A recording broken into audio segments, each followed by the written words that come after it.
Kericuhan di dalam kelas kerap terjadi ketika pembelajaran telah berakhir atau saat pergantian mata pelajaran. Tentunya suara ibu dan bapak guru menjadi sulit terdengar karena begitu senangnya peserta didik untuk mengakhiri pembelajaran. Agar terciptanya suasana kelas yang kondusif, maka perlu ada pengondisian di akhir pembelajaran. Seperti apa pengondisiannya? Yuk kita simak bersama. Salah satu strategi manajemen kelas yang dapat kita gunakan adalah stasiun pemberhentian atau exit station. Sesuai dengan namanya, akan terdapat beberapa tempat sebagai pemberhentian layaknya stasiun.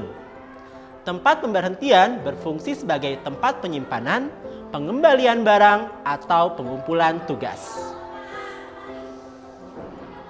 Dalam strategi manajemen kelas ini, pendidik berperan memberikan instruksi kepada peserta didik kapan mereka berpindah dari stasiun pertama ke stasiun berikutnya.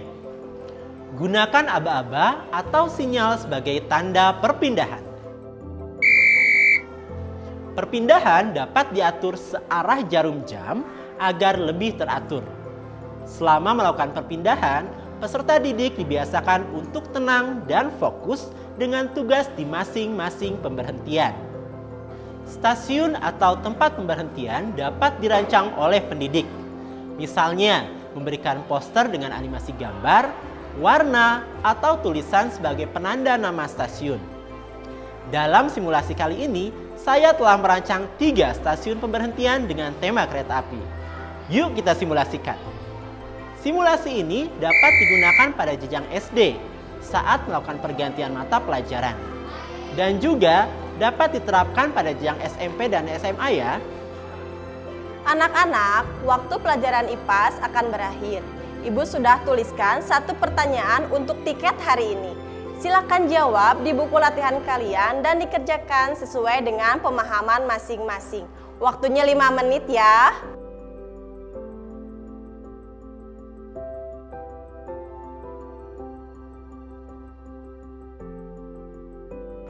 Waktu sudah habis, sekarang rapikan meja dan bersiap mengembalikan barang-barang pada tempatnya ya. Jangan lupa kelompok 1 menuju stasiun 1 untuk menyimpan buku IPAS dan mengambil buku matematika. Kelompok 2 menuju stasiun 2 untuk menyimpan alat tulis. Kelompok 3 ke stasiun 3 untuk menyimpan buku latihannya sebagai tiket hari ini. Sudah siap? Dengarkan aba-abanya ya. Silakan berpindah.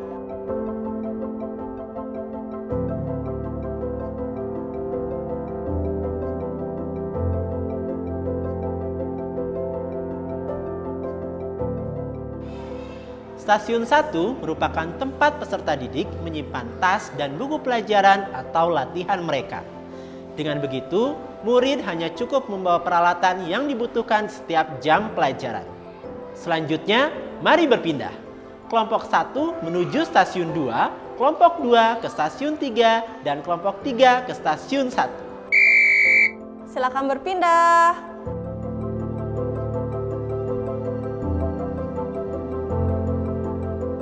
Stasiun kedua merupakan tempat penyimpanan alat tulis atau perlengkapan milik sekolah. Jadi, barang-barang ini tersimpan dengan baik dan bisa dimanfaatkan kembali di jam lain. Murid pun dibiasakan untuk mengembalikan apa yang dipinjamnya. Perpindahan terakhir, kelompok 1 ke stasiun 3, kelompok 2 ke stasiun 1, dan kelompok 3 ke stasiun 2. Silakan berpindah.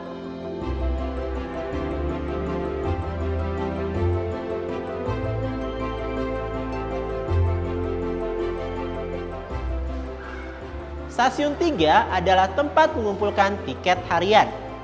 Tiket ini dapat berupa asesmen formatif, rangkuman pembelajaran di hari itu, refleksi harian, atau tugas lainnya. Terima kasih anak-anak, silahkan kembali ke kursinya masing-masing.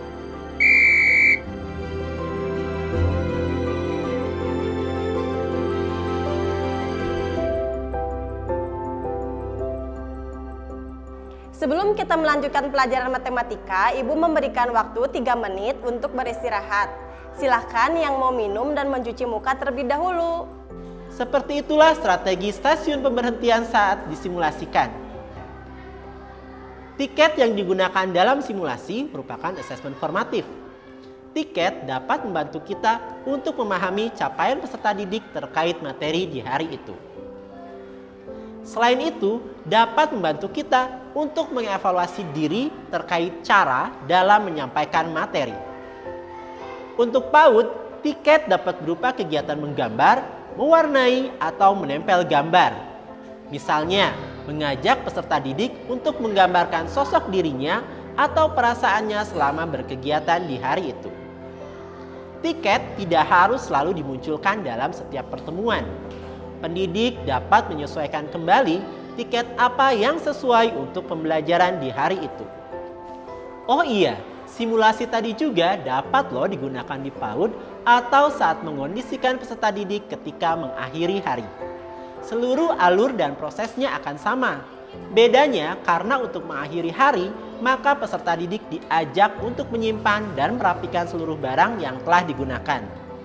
Selain itu, penggunaan pada nama stasiun atau kelompok bisa menggunakan simbol warna atau gambar mempertimbangkan kemampuan membaca anak usia dini.